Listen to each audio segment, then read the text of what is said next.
Урматтуу катылуучулар, урматтуу достор, саламатсыздарбы? Баарыңыздар көрүп атсаңыздар керек. Мен бирдеке жазсам, бирдеке чыгарсам эле ошол жерге комментарийге көптөгөн менин катталуучуларым Самара Каримова жөнүндө үн катпайсызбы? Буга чейин ар кайсы нерсени айтып жүргөнсүң, бул боюнча эмнеге айтпайсыз деп кайрылып келишет. Мен бул маселеге деле киргизишке жок дедим да, бирок көп суранычтар болгондон кийин айтууга туура келет да. Сонда эми мындай да. Самара Каримованын ошол эки музыкалык окуу жайдын директору болбош керек дегенге эки эле жакшылап карап көрсөңүздөр, эки эле жүйөлүү себептер айтылып атат да. Бирөөсү айтылып атат, Самара Каримова нотаны билбейт, тажрыйбасы, жетекчилик тажрыйбасы жок, ошондуктан башкара албайт. Экинчиси, бул Самара Каримованын жолдошу Асан мырза, анын сауналык иш аракеттери бар болчу, саунада сойкулар бар. Ошондуктан мындай ыплас иштерге тиешеси бар адам музыкалык окуу жайдын жетекчиси боло албайт. Ошол эки жат болуп алып, килеген өлкө кырылышып, тытышып жатабыз. Мындай деп айтып кетиш керек да, бүгүнкү күндө 30 жыл болду го. Бул кичинекей музыкалык окуу жайдын жетекчилигин эмес, жогорку жетекчиликке эки сөздү бириктире албаган, эки сөздү бирине бирини кошо албаган адамдар башкарып жүрөт го бизди, кыргыздарды. Бул биринчиден. Экинчиден, жетекчилик тажрыйбасы жок дегенге. Эми бул деле жүйөсү нерсе, себеп дегенде мындай да, ар бир адам өзү мүмкүнчүлүк алууга укуктуу, ар бир адам. Эми Самара Каримова бул кыз байкуш болсо, башында мына тытышты, андан кийин сот аркылуу утуп келди. Демек, сот органдары кайсы бир деңгээлде мыйзамдуу деп чечкендир. Жанагы силер сыйлаган, көңүр урматтуу, адептүү деген Нуржигит Кадырбеков министр кол коюп атпайбы? Ал деле башы бар да, ошону карап мыйзамдуу экен деп кол коюп атат да. Эмне үчүн ушул кызга биз шанс бербейбиз? Эми Асан мырза боюнча, биринчиден бул ал кишинин жолдошу, чынында эле саунасы барбы же жокпу мен билбейт экенмин. Эми бар деп айтып аткандан кийин бардыр. Бирок мен айтып кетейинчи, кимдин гана саунасы жок. Бизде Кыргызстанда мен спикермин деп турган адамдардын дагы саунасы болгон. Саунасы дагы эле бар, аны абдан жакшы билебиз. Саунаны кармайт ошол экелер, ал жерде сойкулар бар, сойккана деп айткандагы туура эмес да. Ал сойкканаларга биз барып атпайбызбы?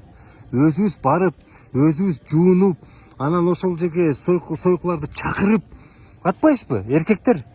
Анан отуруп алып, анан кайра ошо бет тырма кылып, ошол жерде сойккана деп айтып атабыз. Кайсы бетибиз менен айтабыз? Биз өзүбүз ошол жерге түрткү кылып атпайбызбы? Эгер адам сауна ачып койсо, анан ал жерге барып алып ошол жерге сойкуларды чакырып алып, беркилер эс алса, ошол ачып койгон адам күнөөлүүбү же беркилер күнөөлүүбү? Аны дагы биле жүрүшүбүз керек да. Ал эми тажрыйбасы жок жетекчилик болгондор, андайлар толтура. Толуп атпайбы тилекке каршы бизде?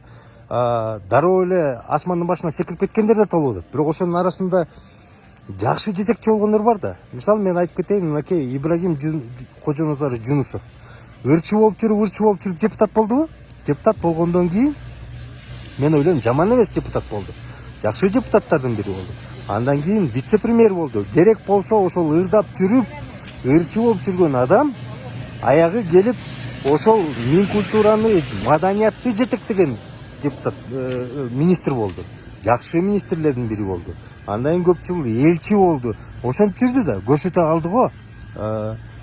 Эгерде биз ошентсек, жаман ишке аралашкан десек, анда эмнеге мисалы башкаларды айтпайбыз? Мисалы жанагы президенттикке талапкер болгон Аймен мырза айтпадыбы, мен иним жаман иштерге аралашып жүргөн, туура эмес, мыйзам бузууларга барып жүргөн, бирок мыйзам боюнча дагы Кудайдын дагы жазасын алды. Азыркы күндө ошол эки майып болуп жатат, жарым-жартылай деп айтпадыбы? Анда эмнеге Аймен мырзага сенин тиги иниң ошондой болгон, талапкер болбойсуң деп кыйкырбайбыз? Эмнеге анда тиги мисалы Камчыбек Ташиев мурда заборду мыйзамсыз секирип түшкөн деп ошон үчүн ГКМБнын жетекчиси болбойт деп кыйкырбайбыз.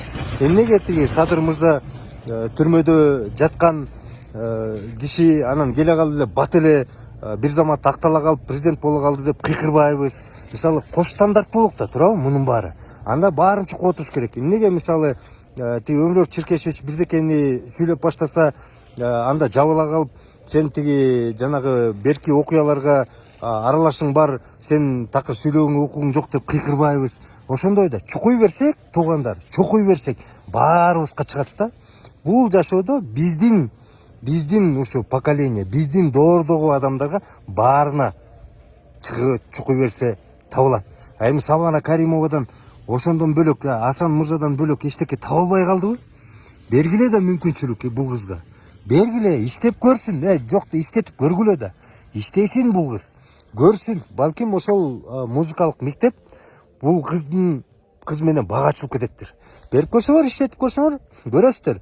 Бул кыз азыр ушунча тепки соккуга алынгандан кийин жанталашып, мен кыйын экенимди далилдеш үчүн балким ошол мектептин багын ачырат. Бул кыз жөн эле иштебейт, себептен бул бага шанс берилип атат деп жанталашып иштейт, көрөсүңөр. Берип көрсөңөр, бул асмандан түшүп келген кыз эмес. Бир сырттан келген чоочун бөтөн адам эмес. Биздин кызыбыз. Жакшы ыр чыгарса кол чаап, кош колдоп жүргөн биздин эле кызыбыз. Өзүбүздүн эле кыргыздын эле жакшынакай кызы. Эмнеге ошого мүмкүнчүлүк бербейсиң ушунча болгондон кийин? Ушунча болгондо берелик мүмкүнчүлүк. Иштеп көрсүн. 3 ай иштесин, 4 ай иштесин, 5 ай иштесин, анан көрүнүп калат. Иштей албаса ошондо баарыңар жабылып барып, мынакей ит куш айтпадык беле деп туруп алып саласыңар. Иштеп кетсе көрөсүңөр дагы. Мүмкүнчүлүк бериш керек. Баарына мүмкүнчүлүк бериш керек деген ойдомун. Мен ошон үчүн Самара Каримованы иштетип көрүш керек деген ойдомун. Бул кишиге дагы биздин эле жаран мүмкүнчүлүк бериш керек. Мурда музыкалык мектептин директору, жетекчиси болуп иштеп кеткен болсо бир жөн эле. Анда айтсак болот эле. Иштегенсиң, итиң чыккан, кушуң чыккан деп. Эми бир шанс берип көргүлө да. Өзүн көрсөтүп көрсүн. Ошол менин оюм ошол. Сак саламаттуу калыңыздар. Эс алганды унутпаңыздар. Аракет кылыңыздар. Жакшы иштегенди дагы, жакшы эс алганды дагы билиш керек. Рахмат.